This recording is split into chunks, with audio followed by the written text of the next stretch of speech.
Hello my dear friends and aspirants, कैसे हैं आप सभी। I hope everyone is fine and doing well. This is your English mentor Jatin Madan and I welcome all of you to गाइडली।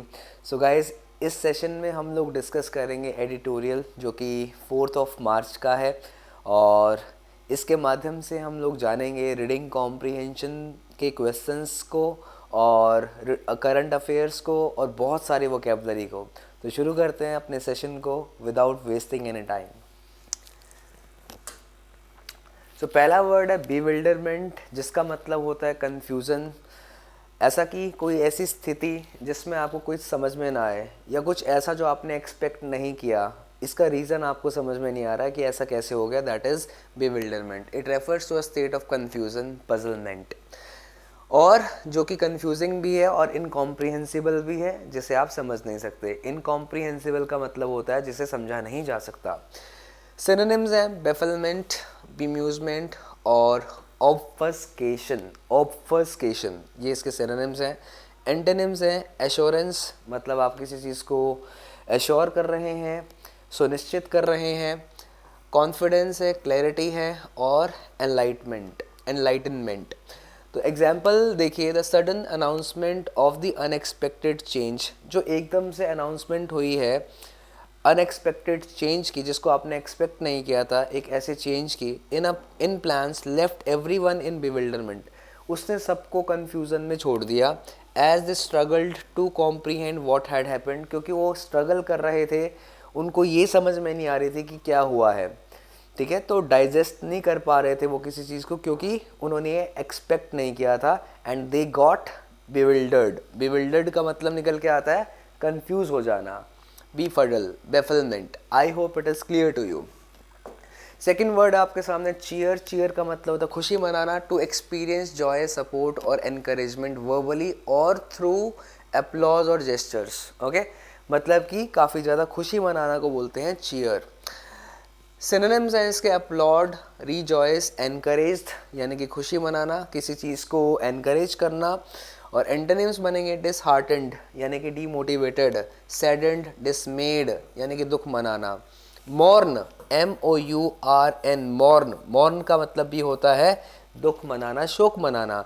Example आपके सामने, the crowd cheered loudly, तो crowd ने बहुत ही अच्छे से मोटिवेट किया, खुशी मनाई या खुश हुए वो, as the team scored the winning goal in the final seconds of the game. Final seconds में टीम ने गोल दागा, तो उसके बाद में सभी बहुत ही ज़ोर से खुश हुए, और बोल सकते हो चीयर किया, उन्होंने मोटिवेट किया, एनकरेजमेंट को दिखाया। I hope it is clear to you. Next word is robust. Robust का मतलब होता है स्ट्रॉन्ग, मजबूत। Okay, it refers to something that is strong, sturdy. Sturdy का मतलब गठीला, रेजिलियंट और विगरस। विगरस का मतलब होता है एनर्जेटिक। ओके, उम्मीद करूंगा ये बात आपको समझ में आ गई होगी कि रोबस्ट का मतलब क्या है। सिनोनिम्स आपके सामने हैं, विगरस है, रेजिलियंट है और पावरफुल है। और एंटोनिम्स है फ्रेजाइल, वल्नरेबल और we can say weak. Weak का सिनोनिम एक और लिखते हैं रिकेटी, रिकेटी। ओके, ये सभी के सभी वर्ड्स इसके क्या हो जाएंगे, एंटोनिम्स हो जाएंगे रोबस्ट के। ओके, रोबस्ट का मतलब मजबूत, जो मजबूत नहीं है वो फ्रेजिल है। फ्रेजिल का मतलब निकल के आता है वीक। एग्जाम्पल हमारे सामने, the company implemented robust security measures, तो कंपनी ने इम्प्लीमेंट किया, क्या लागू किया, रोबस्ट का स्ट्रॉन्ग सिक्योरिटी कदम उठाए, टू प्रोटेक्ट, बचाने के लिए, its customer sensitive information from cyber attacks. Cyber attacks से बचाने के लिए, कस्टमर्स के सेंसिटिव इंफॉर्मेशन को बचाने के लिए साइबर अटैक्स से तो कुछ कदम उठाए गए, सिक्योरिटी मेजर्स लिए गए कंपनी के द्वारा। उम्मीद करूंगा ये बात आपको समझ में आ गई होगी। नेक्स्ट क्वेश्चन है रिकनसाइल। रिकनसाइल का मतलब होता है आप दो चीज़ को अग्रीमेंट में लेके आ रहे हो। अग्रीमेंट का मतलब समझौता। पहले दोनों के बीच में क्लैशेस थे, डिस्कॉर्ड था, डिफरेंस ऑफ ओपिनियन था, अब रिकॉन्साइल किया जा रहा है। रिकॉन्साइल का मतलब होता है अग्रीमेंट में लाने की कोशिश करना। ओके, हार्मनी, हार्मनी का मतलब तालमेल, कॉम्पेटेबिलिटी में लाने की कोशिश करना, दो चीज़ों को, दो या दो से ज़्यादा चीज़ों को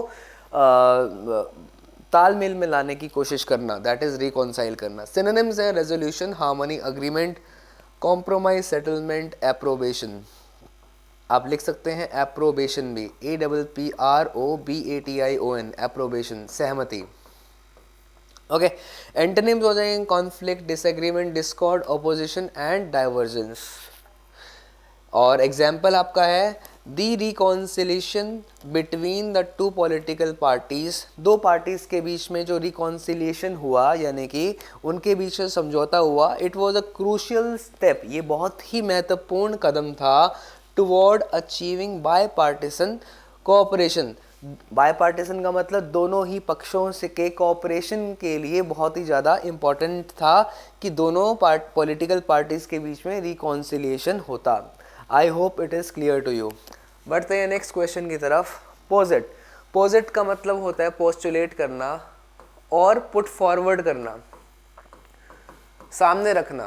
पुट फॉरवर्ड, पुट फॉरवर्ड का मतलब सामने रखना, किसी थ्योरी को सामने रखना, किसी कॉन्सेप्ट को सामने रखने की कोशिश करना, ये मानना कि ऐसा ही हुआ होगा, दैट इज पोस्टुलेट करना। विच मीन्स टू सजेस्ट और put forward a theory, idea और एजम्पशन फॉर कंसिडरेशन, मान्यता के लिए कोई आइडिया, कोई ओपिनियन, कोई थ्योरी सामने रखना। सिनोनिम्स हैं assume, proposes, assert, hypothesizes and suggest, ये सारे के सारे वर्ड्स हो जाएंगे इसके सिनोनिम्स। और एंटोनिम्स हो जाएंगे डिनाई करना, मना कर देना, रिफ्यूट करना, किसी चार्ज को रिफ्यूट करना, मानने से मना कर देना या कॉन्ट्राडिक्ट करना, और बोल सकते हो आप अपोज करना, OPPOSE, अपोज करना। एग्जाम्पल है द थ्योरी पोजेस दैट, ये थ्योरी सामने रखती है कि universe is expanding at an accelerating rate, कि यूनिवर्स जो है वो बहुत तेज़ी से बढ़ रहा है, एक्सपैंड कर रहा है, वॉल्यूम में बढ़ रहा है, ड्यू टू डार्क एनर्जी के कारण, challenging previous models of cosmic evolution, वो पुराने मॉडल्स को चैलेंज कर रहा है, वी कैन से दुविधा में डाल रहा है। I hope it is clear to you. Posit का मतलब होता है पोस्टुलेट करना, put forward a theory. Next जो वर्ड है वो है फोरकास्ट। फोरकास्ट का मतलब होता है प्रिडिक्शन, या आप कहें प्रोग्नोसिस, प्रिडिक्शन, पूर्व अनुमान लगाना, एंटिसिपेट करना, प्रिडिक्शन, प्रोग्नोसिस, प्रोग्नोसिस, पूर्व अनुमान लगाना, राइट। और प्रिडिक्ट करना, एंटिसिपेट करना, प्रोजेक्ट करना, फोरसी, एस्टिमेट, ये सारे इसके सिनोनिम्स हो जाएंगे।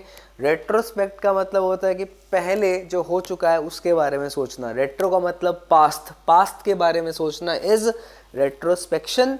और फॉरकास्ट का मतलब होता है फ्यूचर में जो होना है उसे आप एक्सपेक्ट कर रहे हैं, ये डिफरेंस है।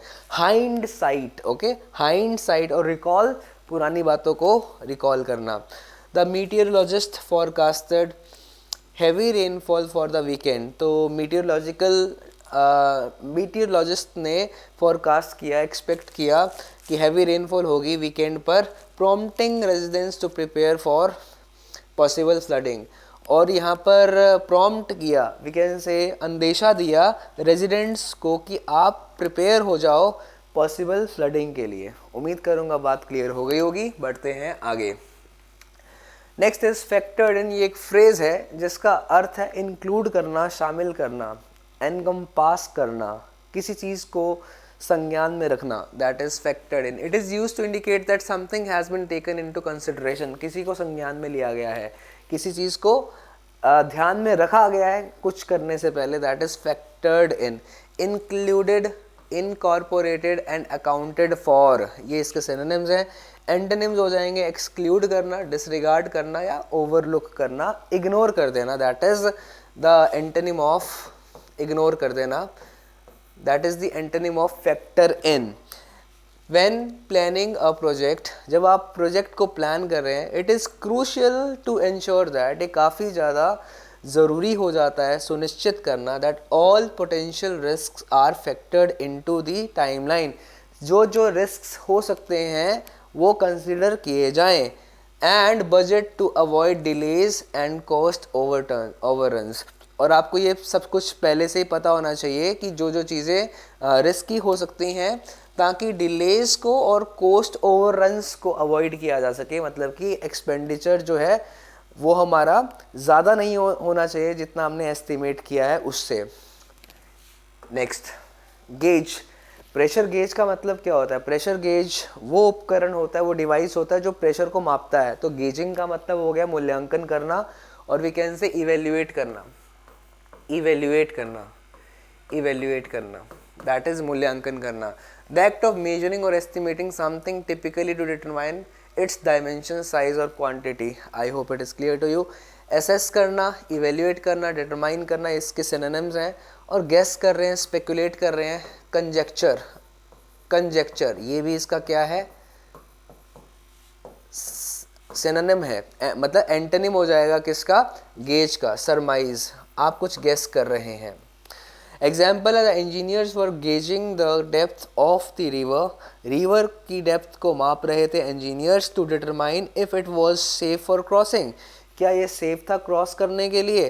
तो ये इंजीनियर्स क्या कर रहे थे? रिवर्स की डेप्थ को माप रहे थे।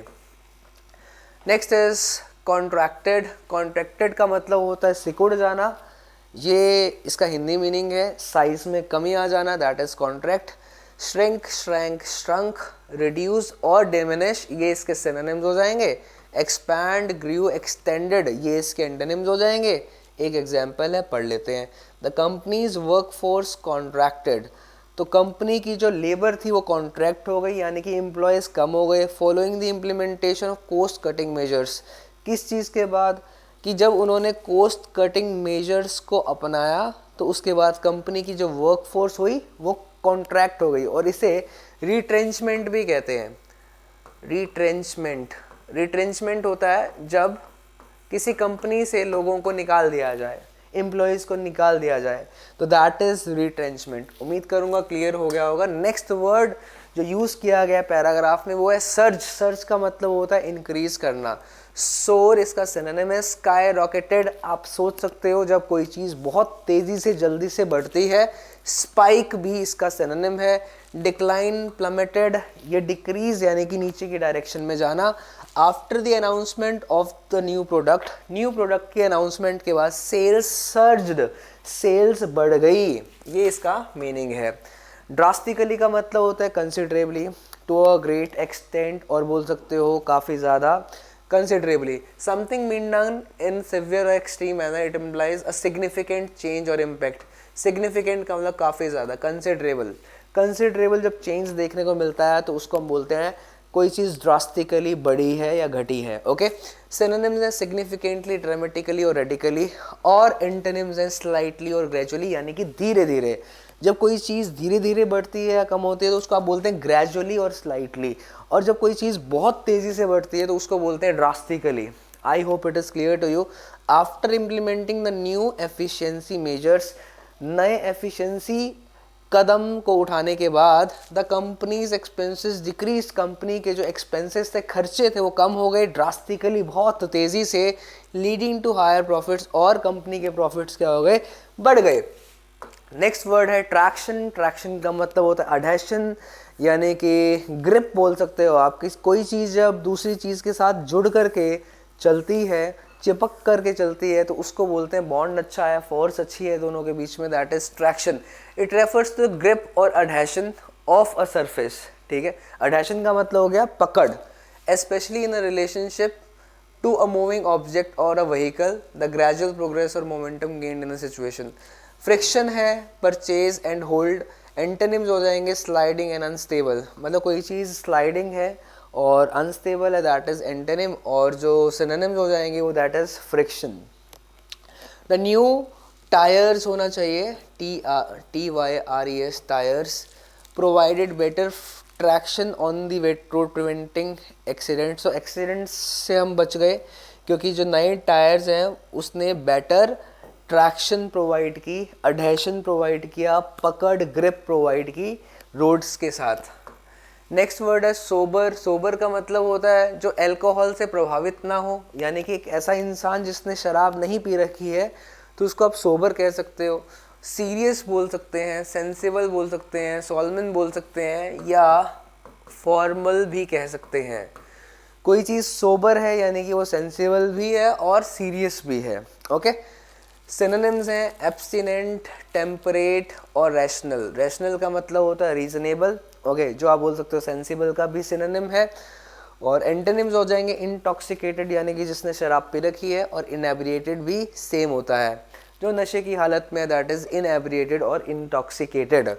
एग्जाम्पल है आफ्टर द पार्टी, पार्टी के बाद Sara realise she needed to be sober, Sara को रियलाइज हुआ कि उसे सोबर होना है, मतलब कि उसे नशे में नहीं रहना चाहिए, टू ड्राइव होम सेफली, ताकि वो घर पर सेफली जा सके। उम्मीद करूंगा क्लियर हो गया होगा। मोमेंटम का मतलब होता है गति, the quantity of motion of a moving body, the impetus gained by moving object, that is momentum. Momentum का मतलब वो फोर्स, वो गति जो मूविंग बॉडी ने पा रखी है, that is momentum. Impetus, force, energy, ये इसके सिनोनिम्स हो जाएंगे। अगर हम मोमेंटम की बात करते हैं तो यकीनन हम बात करते हैं कोई चीज़ चल रही है लगातार, दैट इज मोमेंटम, उसने गेन किया हुआ है। Okay, rate of change of velocity with respect to time is mdv/dt, that is force, rate of change of moment, force with respect to time, ऐसा मुझे याद आ रहा है। ओके, तो मोमेंटम को आप गति मान के चल लेंगे या फोर्स मान के चल लेंगे। स्टैग्नेशन का मतलब कोई चीज़ बिल्कुल मूव नहीं कर रही है। स्लोनेस है, टार्डीनेस है, टार्डीनेस का मतलब एज एफ लेजीनेस आई हुई है, तो आप इसके साथ में लेजीनेस भी लिख सकते हैं, laziness. The company successful product launch gave it the momentum it needed to dominate the market, तो कंपनी का जो सक्सेसफुल प्रोडक्ट लॉन्च था उसने उसे मोमेंटम दे दिया, कंपनी को मोमेंटम दे दिया, गति प्रदान कर दी, जो कि मार्केट को डोमिनेट करने के लिए ज़रूरत थी। तो वो गति किसने प्रदान की? कंपनी के प्रोडक्ट लॉन्च ने प्रदान की। ओके, नेक्स्ट वर्ड है स्केलिंग डाउन। जैसा कि डाउन वर्ड दिखाई दे रहा है, स्केलिंग डाउन का मतलब निकल के आता है किसी चीज़ को कम कर देना, to make something smaller than it was और smaller than it was plan to be. Shrinking, down sizing और मिनिमाइजिंग, ये सिनोनिम्स हैं, और एंटोनिम्स हो जाएंगे स्केल अप करना, इंक्रीज कर देना। एक वर्ड लिखते हैं सर्ज। सर्ज का मतलब क्या होता है? इंक्रीज कर देना। After analysing the budget constraints, budget constraints को एनालाइज करने के बाद, बजट कंस्ट्रेंट्स यानी कि दायरे क्या क्या हैं, लिमिटेशंस क्या क्या हैं, उनको समझने के बाद कंपनी ने डिसाइड किया कि वो ऑपरेशंस को स्केल डाउन कर देंगे, कम कर देंगे, बाय क्लोजिंग सेवरल ब्रांचेस, कुछ ब्रांचेस को बंद करके। ओके, क्योंकि बजट जो था वो ज़्यादा नहीं था, उसके दायरे कम थे, इसलिए कंपनी ने डिसाइड किया वो ऑपरेशंस को कम कर देंगे। चलिए अब आते हैं अपने पैराग्राफ पर, जिसकी हेडिंग है इस प्रकार से, फैक्ट्स यानी कि सच्चाई, स्टैटिस्टिक्स का मतलब डेटा। ओके, और किस चीज़ की सच्चाई और फैक्ट्स और स्टैटिस्टिक्स हैं? On the national income data. तो यहाँ पर नेशनल इनकम के ऊपर डेटा जो रिलीज़ किया गया है नेशनल स्टैटिस्टिकल ऑफिस, यानी कि जिसको हम बोलते हैं NSO के द्वारा, तो इसके ऊपर हमें फैक्ट्स और स्टैटिस्टिक्स के बारे में हमें जानना है। तो देखते हैं पैराग्राफ में क्या है।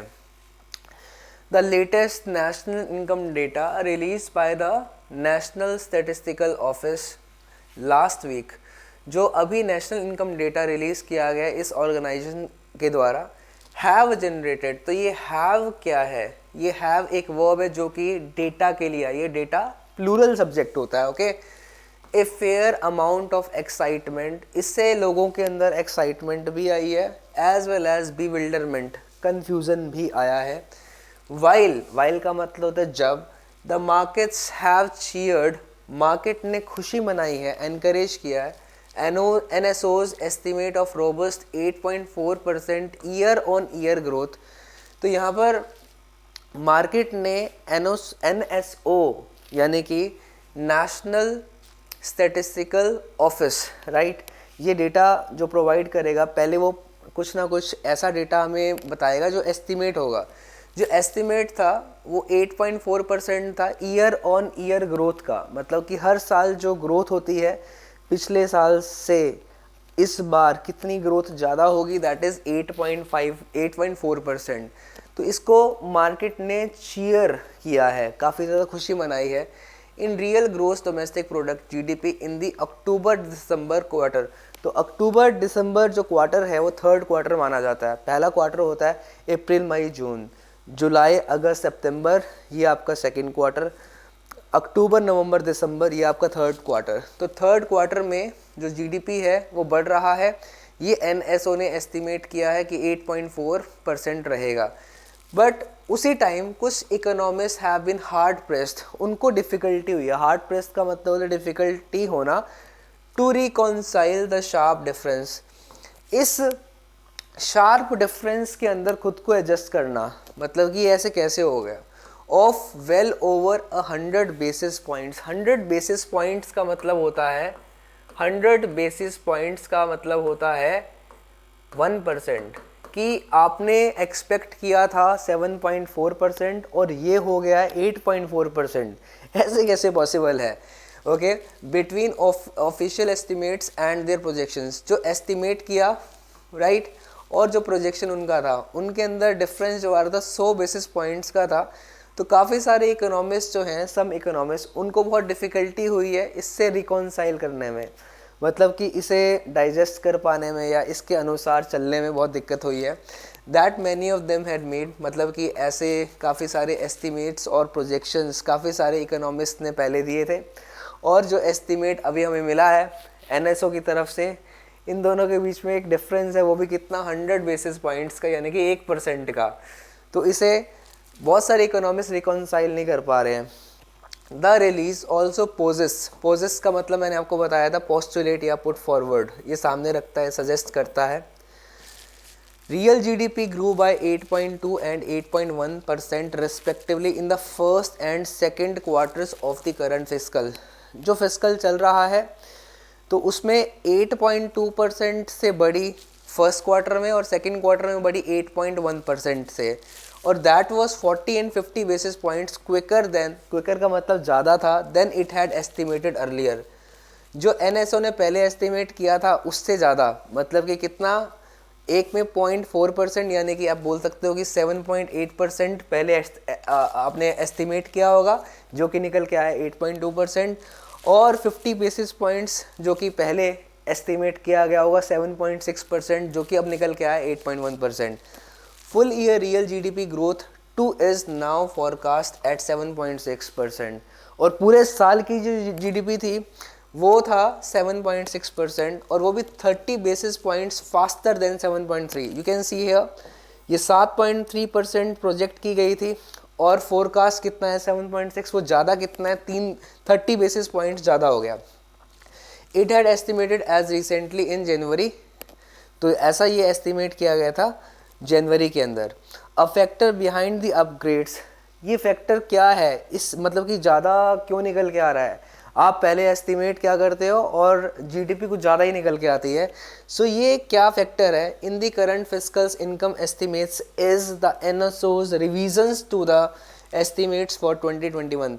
तो यहाँ पर जो 2021-22 के अंदर जो एस्टिमेट्स लगाए थे, तो एनओसी ने उसको क्या क्या रिवाइज किया है, एंड 2022 और 2023 में जो एस्टिमेट किए थे ना एनएसओ ने जीडीपी के लिए, जो एस्टिमेट किए थे उनको रिवाइज किया है। दैट इज़ वाई ये रीज़न रहा है कि हमारे जो अभी जीडीपी जो है वो ज़्यादा नज़र आ रहा है।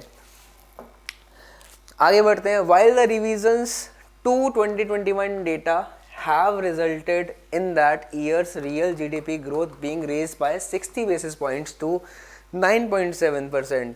तो यहाँ पर देखने को मिल रहा है कि रिवीजन जब की गई 2021-22 डेटा से रिजल्ट क्या निकल के आया कि ईयर्स रियल जीडीपी ग्रोथ जो थी वो बढ़ गई 60 बेसिस पॉइंट से, मतलब 0.6% से बढ़ गई, और वो कितनी हो गई, 9.7% हो गई। मतलब आपने 9.1% सोची होगी, और रिजल्ट कब निकल गया, जब रिवाइज किया तो वो 9.7% हो गई। ए फॉल आउट का मतलब ये जो अंतर है, is the consequent scaling down of 2022 and 23 GDP expansion to 7% from the earlier estimation of 7.2%। But actual में जो सोचा था ना वो हुआ नहीं, मतलब कि फॉल आउट देखने को मिला, बिल्कुल अपोजिट ही इसका देखने को मिला कि 7.2 एस्टिमेट था पहले और एक्सपेंशन 7% हुआ।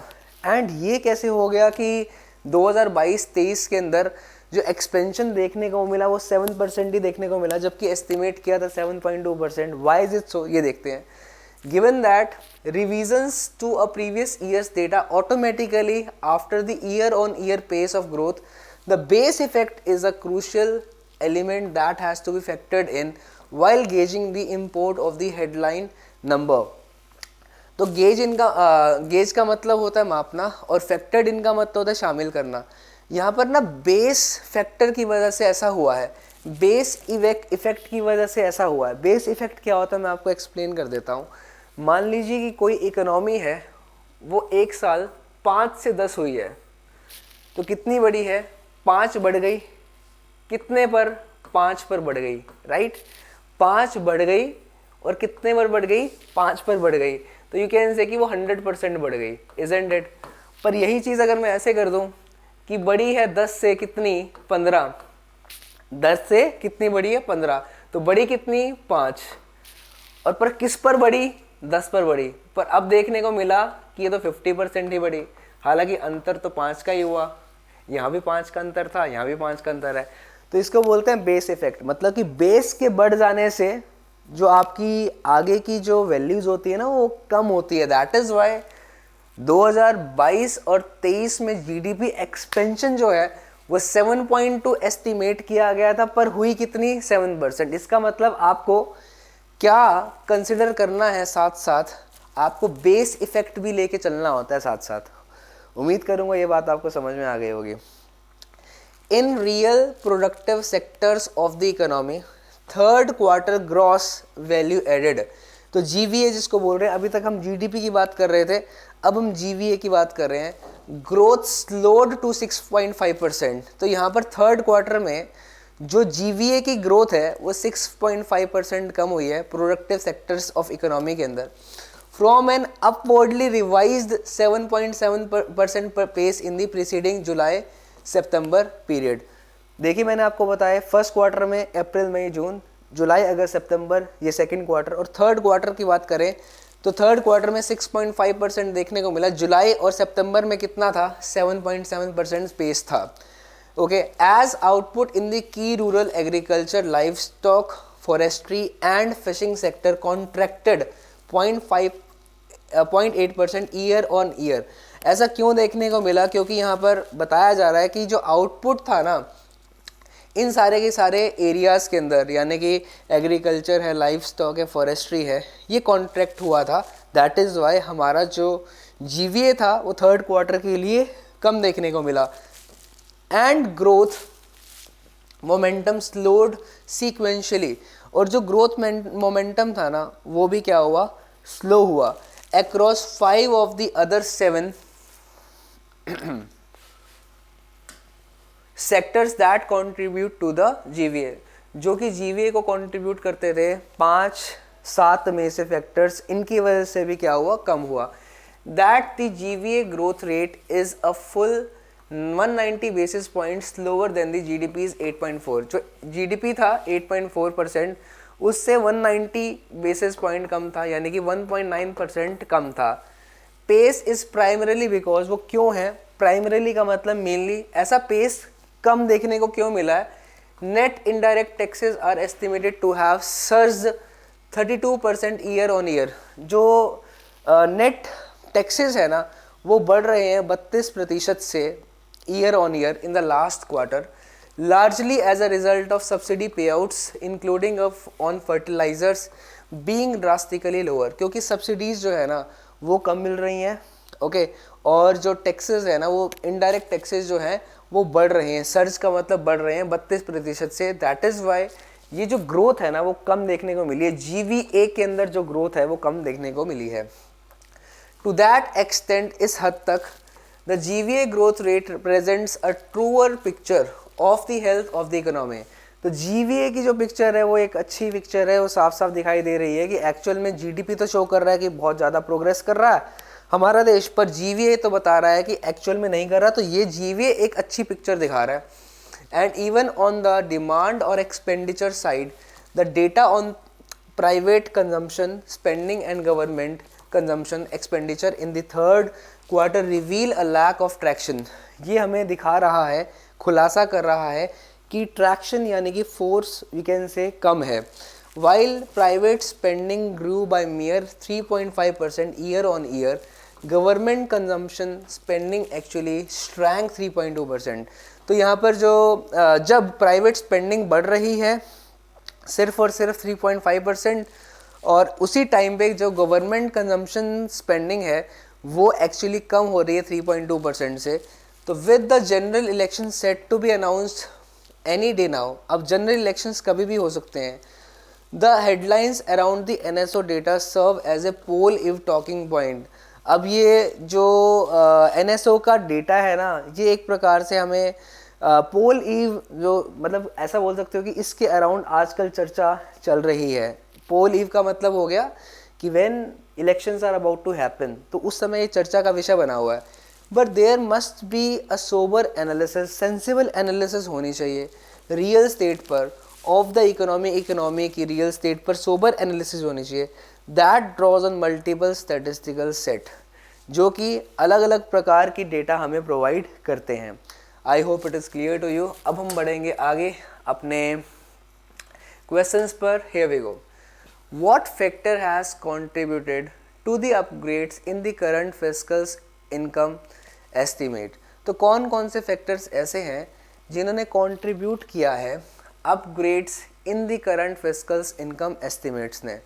तो यहाँ पर आप देख सकते हैं, अगर हम बात करेंगे, ये जो क्वेश्चन है गाइस, इसका आंसर हमें यहाँ पर देख सकता है। It is given to us a factor behind the upgrades in the current fiscal's income estimates is, एक तो NSO ने जो रिवाइज किया है ना एस्टिमेट्स को 2021 और 2022-23 के जो यहाँ पर you can say income estimate को NSO ने रिवाइज किया है, ये रीज़न रहा है। और दूसरा जो रिवीजन की गई है उससे जो GDP है वो 60 बेसिस पॉइंट्स बढ़ी है, पर फॉल आउट देखने को मिला 2022-23 के अंदर, वो बेस इफ़ेक्ट की वजह से देखने को मिला था। So that is to be considered. ये सारी की सारी बातें हमें यहाँ पर कंसिडर करनी है। ओके, तो अब देखते हैं हमारे पास में इसका आंसर क्या बनेगा। So you can see here the factor behind the upgrades in the current fiscal's income estimates is the national statistical office revisions to, ये हुआ है 2021-22 में भी हुआ, 2022-23 में भी देखने को मिला। That is the reason, absolutely correct. Specifically, the revisions to the 2021-22 data have resulted in that year's real GDP growth being raised by 60 basis points to 9.7%, जो कि मैंने आपको अभी शो किया भी है। And this adjustment has led to a scaling down of GDP expansion, right? 2022 7% हो गई थी 7.2% से एस्टिमेट से। सो ये भी रीज़न रहा है। सो कौन से फैक्टर ने बेसिकली अपग्रेड के लिए, करंट फिस्कल इनकम एस्टिमेट के अपग्रेड के लिए रिस्पॉन्सिबल हुए हैं? तो ये तीनों के तीनों ही फैक्टर्स हैं। So all the above is the correct answer to this question. अब बढ़ते हैं आगे। Why have some economist found it challenging, क्यों बहुत सारे इकोनॉमिस्ट को चैलेंजिंग लगा है टू रिकॉन्साइल, रिकॉन्साइल का मतलब अपने आप को अडाप्ट करना, NSO's estimate with their projections. तो उनके प्रोजेक्शंस के साथ में NSO के एस्टिमेट क्यों नहीं मिल रहे बहुत सारे लोगों के, बहुत सारे इकोनॉमिस्ट के। तो इसका रीज़न गाइज हम देखते हैं कहाँ लिखा हुआ है।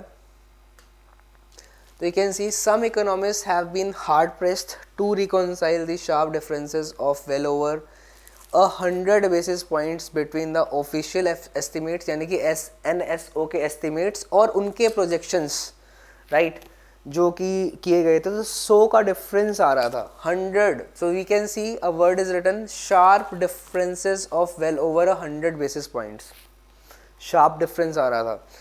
सो the correct answer to this question is, क्योंकि शार्प डिफरेंसेस 200 पॉइंट्स का आ रहा था, गलत, तो फर्स्ट तो गलत हो जाएगा। सेकंड है sharp differences of well over 100 basis points, yes, जो ऑफिशियल एस्टिमेट्स यानी कि NSO का एस्टिमेट था और उनके प्रोजेक्शंस यानी कि इकोनॉमिक्स के प्रोजेक्शंस में था, सही है। और ये जो डिस्क्रिपेंसी थी, ये जो अंतर था, between the official data and their own projections has caused bewilderment among economists. Absolutely correct. Sharp increases of well over, वो इंक्रीजेज देखने को मिले थे 100 बेसिस पॉइंट। ये डिफरेंसेस की बात कर रहे थे गाइज, उनके प्रोजेक्शंस में और उनके एस्टिमेट्स में डिफरेंसेस थे। तो यहाँ पर एक वर्ड जो लिखा है ना वो इंक्रीजेज थे, सो वी कैन नॉट से कि वो इंक्रीजेज थे। मैंने आपको यहाँ पर हाईलाइट करके भी दिखाया था, तो वहाँ पर डिफरेंसेस वर्ड लिखा हुआ है, तो ये गलत हो जाएगा। डिक्रीजेज थे, वी कैन नॉट से, तो आपका आंसर रहेगा B. B is the correct answer to this question. बढ़ते हैं आगे नेक्स्ट क्वेश्चन की तरफ। What is the estimated year on year growth in real gross domestic product? GDP के अंदर आपको बताना है estimated real gross domestic product के अंदर ईयर ऑन ईयर ग्रोथ कितनी थी, और वो भी कौन से क्वार्टर में? थर्ड क्वार्टर में, एज पर द एनएसओ। तो एनएसओ के अनुसार जीडीपी बताना है रेट कितना था थर्ड क्वार्टर में। NSO's estimate of a robust 8.4% year-on-year growth. Can you see that in green? So the correct answer to this question is 8.4%, guys. So the correct answer is 8.4%, 7.4%, 9.4%, and 8.5 and 8.6. Correct answer is 8.4. So C is the correct answer to this question. Next question, आपको बताना है कौन सी बात incorrect है, इन सब में से कौन सी बात इनकरेक्ट है। The revisions to 2021 and 22 data have resulted in that year's real GDP growth being raised by 60 basis points to 9.7%। Yes, that is mentioned. तो लिखा हुआ है 9.1% से 9.7% वो हो गई थी, 60 बेसिस पॉइंट्स थे वो।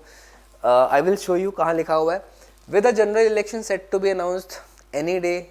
अब जो हेडलाइंस हो रही हैं वो एनएसओ डेटा जो सर्व करता है, ये एक पोल ईव टॉकिंग पॉइंट है।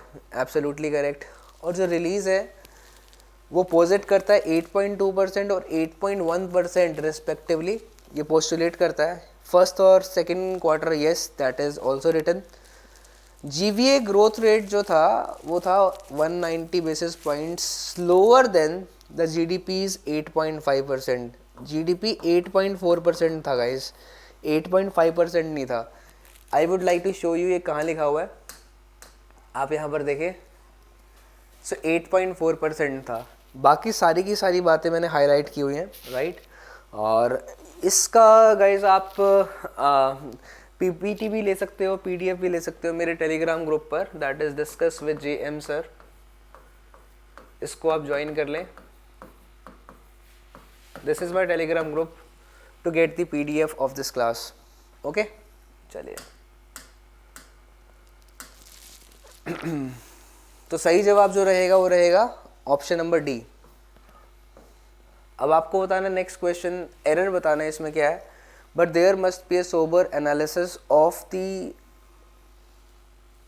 real state of the economy। तो sober analysis होनी चाहिए, there must be, कोई दिक्कत नहीं है। That draws on multiple statistical sets। तो multiple आया ना, तो multiple के साथ में आप set का यूज़ ना करें, sets का यूज़ करें। multiple एक ऐसा वर्ड है जो कि एडजेक्टिव है, जो कि प्लूरल नाउन के साथ में आना चाहिए। So the correct answer should be sets। Answer needs to be D। Next question, अब सिनोनिम आपको बताना है। फॉल आउट का सिनोनिम क्या है? फॉल आउट का मतलब बेसिकली जो एक्सपेक्ट किया था उसका बिल्कुल अपोजिट ही वहाँ पर निकल के आया। लिबर्टी, एग्जेम्पशन, फ्री, सोर्स और आउटकम। आउटकम का मतलब होता है परिणाम। आउटकम का मतलब परिणाम जो कि हमने एक्सपेक्ट किया है, तो वी कैन से आउटकम ही इसका एक सही जवाब है। लिबर्टी का मतलब फ्रीडम होता है। एग्जेम्पशन का मतलब मुक्ति, यानी कि to waive off something. Waive का मतलब क्या होता है? छूट दे देना, फ्री कर देना। ये सिनोनिम्स हो गए। सही जवाब जो रहेगा वो आउटकम रहेगा। रिजल्ट इसका मीनिंग है, रिजल्ट। आउटकम का मतलब रिजल्ट। तो रिजल्ट यानी कि ये जो फॉल आउट वर्ड यूज़ किया गया था ना, वो 7.2% होना चाहिए था आपका जीडीपी ग्रोथ रेट, और निकल के आया था 7%। ये जो फॉल आउट देखने को मिला था, जो एक्सपेक्ट किया था 7.2 एस्टिमेट किया था, वो क्यों हुआ था? That was due to base जो कॉन्सेप्ट था। ओके, नेक्स्ट है आपके सामने फैक्टर्ड इन। फैक्टर्ड इन का मतलब क्या होता है? फैक्टर्ड इन का मतलब होता है किसी चीज़ को आप इंक्लूड कर रहे हैं। To consider something which you left while planning, to consider particular fact when you are planning और कैलकुलेटिंग समथिंग। यस, किसी पर्टिकुलर फैक्ट के बारे में आप जान रहे हैं और आप उसको शामिल कर रहे हैं जब आप प्लान कर रहे हैं। Absolutely correct. एंड अब बताना है आपको सर्ज्ड वर्ड का अपोजिट क्या है, एंटोनिम क्या है? डिमिनिश कम होना, राइज बढ़ना, ग्रो बढ़ना, एस्केलेट भी बढ़ना, और बूस्ट करना मतलब फिर से इंक्रीज करना। तो करेक्ट आंसर होगा diminish. I hope it is clear to you. So this is how we have to learn reading comprehension. This is how we have to increase our reading skills. So उम्मीद करता हूँ guys ये session आपको पसंद आया होगा. Thank you so much for being with me and showering all upon me. जय हिंद, जय भारत, नमस्कार. कमेंट्स ज़रूर कीजिए आपको सेशंस कैसे लग रहे हैं. Thank you.